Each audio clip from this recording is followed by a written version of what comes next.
నమస్తే సార్, మీ పేరు? మహేష్ తివారీ. ఓకే. ఇప్పుడు తెలంగాణలో కాంగ్రెస్ వచ్చి 8 నెలలు అవుతుంది దాదాపుగా. రేవంత్ రెడ్డి గారి పరిపాలన ఎలా ఉంది? రేవంత్ రెడ్డి గారికి మేము అనుకున్నాం టీఆర్ఎస్ నుంచి చాలా ఇబ్బంది అయింది జనాలకి.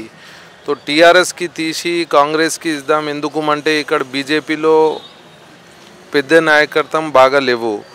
ఎందుకు బండి సంజయ్ గారు ఉన్నప్పుడు చాలా మంచిది ఉండింది. ఇప్పుడు కిషన్ రెడ్డి గారు వచ్చినారు, వాళ్ళు కరెక్ట్గా క్యాన్వసింగ్ చేయలే, తిరగలే, జనాలకి కలవలే. సో రేవంత్ రెడ్డి గారి మీద ఆశ పెట్టుకున్నాం, అది ఆశ అంత కరెక్ట్గా చేయలే వాళ్ళు. మేము అనుకుంది అది పూర్తిగా చేయలే. 8 నెలలు అయింది. 100 రోజు మాట చెప్పినారు రేవంత్ రెడ్డి గారు ఎలక్షన్ బిఫోర్. 100 రోజులో చేసి చూపిస్తాను. కేసీఆర్ గారి మీద ఒక కేసు పెట్టలే, అవినీతిది ఏం మాట్లాడట్లే. ఇప్పుడు చూస్తే వాళ్ళ పరిపాలనలోనే అవినీతి అవుతుంది అట్లా కనిపిస్తుంది. అవినీతి అంటే ఏం జరుగుతుంది, మీకు ఏం కనిపిస్తుంది? ఇప్పుడు మీరు ఏదైనా గవర్నమెంట్ ఆఫీస్లో వెళ్తే మీది కరెక్ట్ పని అవుతుందా చూసుకోండి. మీరు వెళ్ళి ఎంఆర్ఓ ఆఫీస్లో పోండి, ఎస్ఆర్ఓ ఆఫీస్లో పోండి, ఏదైనా మీరు ఇంకా వాళ్ళ ఆఫీసర్లది దౌర్జన్యం ఇంకా మీరు డైలీ పేపర్లో చూస్తూనే ఉన్నారు. అంటే గత ప్రభుత్వంలో కనిపించలేదా? 10 సంవత్సరాలు కేసీఆర్ గారు చేశారు కదా, వాళ్ళ పరిపాలనలో అవినీతి అనేది ఇదంతా లేదంటారా? అది అవినీతి ఉండింది మనే వాళ్ళకి తీసి మనం వేరే ఆప్షన్ పెట్టుకున్నాం కదా. వీళ్ళ మీద నమ్మకం పెట్టుకొని వీళ్ళకి 8 నెలలే కదా అవుతున్నది ఇంకా వచ్చి అధికారంలోకి వచ్చి. ఎలక్షన్ బిఫోర్ 100 రోజు మాట్లాడినారు.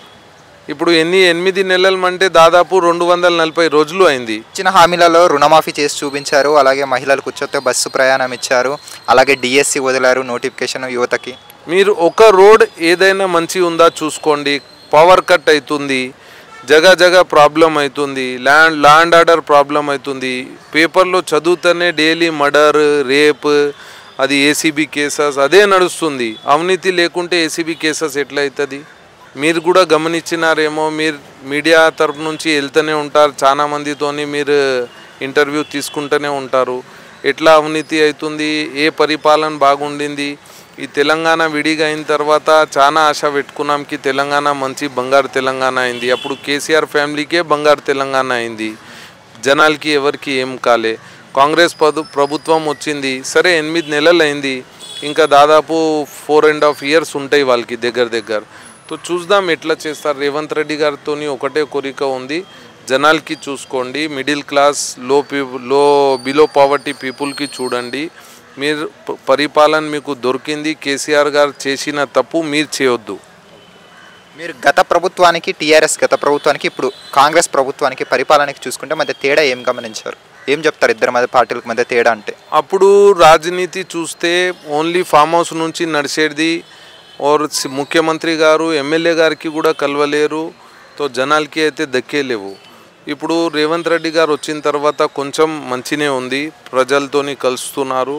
ఇంకా వాళ్ళకి టైం కావాలి సెట్ కావడానికి, లేకిన్ ఇంత లేట్ చేస్తే కుదరవు. చూస్తే 5 సంవత్సరం అయిపోతుంది. తో వాళ్ళతోని ఒకటే రిక్వెస్ట్ ఉంది సీఎం గారితోని, కొంచెం 24 అవర్స్ పని చేయాలి, మంచి చూసుకోవాలి. జనాలు మీ మీద ఆశ పెట్టుకొని చాలా పోరాటం చేసి మీకు ఓటేసి గెలిపించినారు. తో దానికి మీరు ఖచ్చితంగా మంచి చేయాలి అనే కోరిక ఉంది. Okay, thanks. Okay. Hi friends, మా ఫ్యూచర్ టుడే ఛానల్ చూస్తున్నందుకు చాలా థ్యాంక్స్. మరిన్ని లేటెస్ట్ వీడియోస్ కోసం వెంటనే సబ్స్క్రైబ్ చేయండి. అలాగే ఈ బెల్ని కూడా రింగ్ చేసేయండి. మా లేటెస్ట్ వీడియోస్ నోటిఫికేషన్స్ అన్నీ మీ మొబైల్లో వస్తాయి. మా వీడియోస్ మీకు నచ్చితే లైక్ చేయండి, షేర్ చేయండి, నచ్చకపోతే కామెంట్ చేయండి.